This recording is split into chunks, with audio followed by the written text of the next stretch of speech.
Okay, I'm just going to go over some specs of this beautiful Navigator 380 guitar, and just sort of run through it and just tell you what I sort of know about this guitar. Okay, so first of all, one of the most striking features of this guitar is the beautiful flame top, and it's a 380 model, which means that it cost 380,000 yen back in 1997 when this was made, and I shall prove that it was made in 1997 in a moment.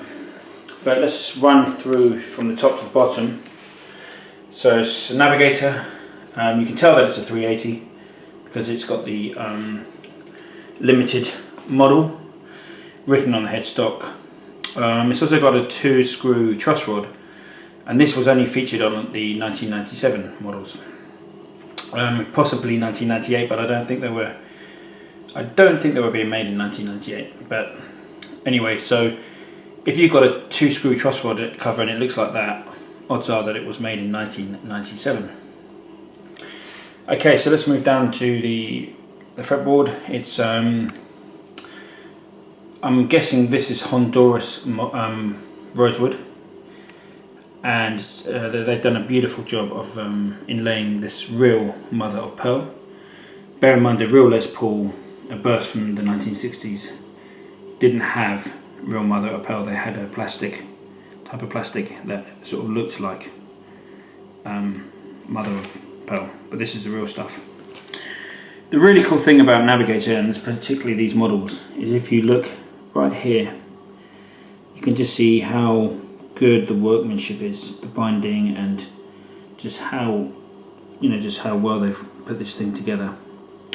This is real nitrocellulose lacquer, and I don't know if you can see any checking. There is a little bit of checking, but it's been kept really well, so you can't really see much checking. But it's a beautiful flame on this solid top, but it was only a 380 model. It wasn't a higher spec model.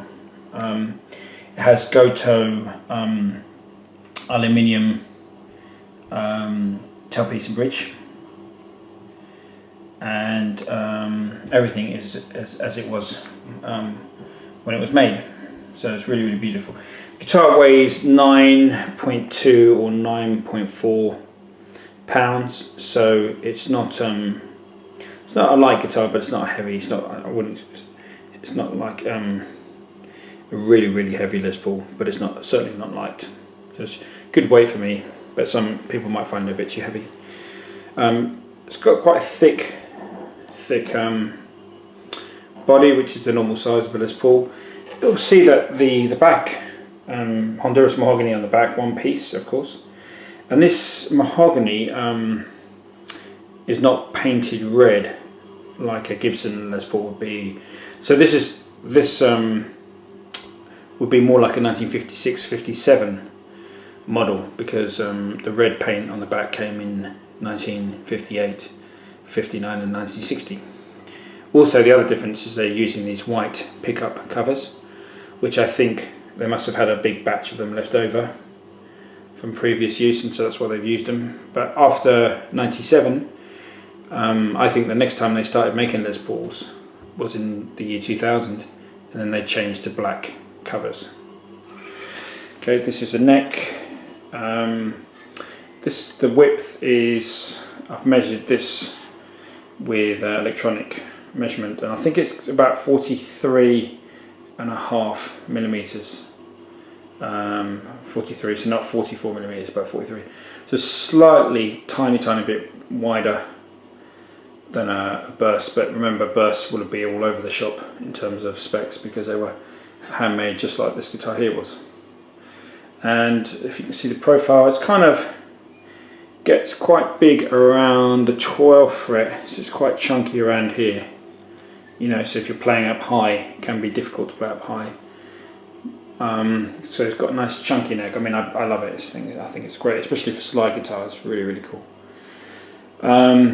As far as the scale length goes, I haven't actually measured it exactly, but I did read that somewhere on a website that the scale length was actually slightly different to a real Les Paul, but I'm not sure. I'd have to measure it, and I haven't measured it. So it's got a Tom Holmes pickup in the neck, and it's got a Mojo pickup in the bridge. Originally they came with Seymour Duncan Ceph lovers, but generally I don't really go for Seymour Duncan pickups, but they're very good, but it's not my sort of cup of tea. So this is a beautiful, beautiful guitar. Like I said, I would have thought this would have been a higher spec, like a 500 or model, but it's not. It's just a 380. It's just a standard model. It's just a very, very good looking guitar, and yeah, beautiful to play and very, very nice. Highly recommend them. And like I said, this is a 1997 model. Let's just check that serial number, which is there. Okay, and that's it.